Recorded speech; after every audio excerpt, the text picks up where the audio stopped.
এরপর সেই গ্রামের প্রধান ইয়ান্দাকে একটা ঠিকানা দেয়। আসলে সেটা ছিল এক তান্ত্রিক বা শামানের ঠিকানা। তার মতে এখন একমাত্র সেই মহিলাই তাদের এই বিপদ থেকে বাঁচাতে পারবে। রাতে নুরি তার মায়ের মৃতদেহর পাশেই শুয়েছিল। হঠাৎ করেই তার মনে হয় যে তার মায়ের লাশটা যেন নড়ে উঠল। নুরি বিষয়টা টের পেয়ে ভয়ে ধীরে ধীরে পিছনে তাকায়, কিন্তু ততক্ষণে সবকিছু আবার স্বাভাবিক হয়ে গিয়েছিল। এদিকে আমরা শেষাকে দেখি। সে একটি ব্রিজের ওপর দাঁড়িয়ে সিগারেট খাচ্ছিল। ঠিক তখনই সে তার মায়ের কণ্ঠস্বর শুনতে পায়, যেন তার মা তাকে ডাকছে। পিছনে ঘুরতেই সে দেখতে পায় তার মা দাঁড়িয়ে আছে।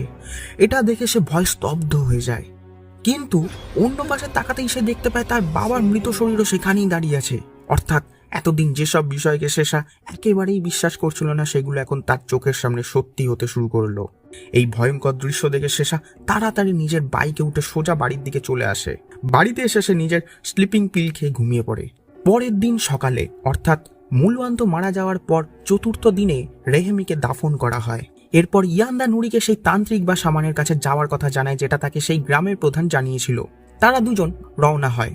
শেষা তখন ঘুমিয়েছিল। হঠাৎ করেই তার ঘুম ভেঙে যায়। সে আবারও তার মায়ের কণ্ঠস্বর শুনতে পায়। এই আওয়াজ শুনে সে ভয় পেতে শুরু করে। ঠিক তখনই হঠাৎ তার খুব ঠান্ডা লাগতেও শুরু করে, যা ছিল বেশ অদ্ভুত।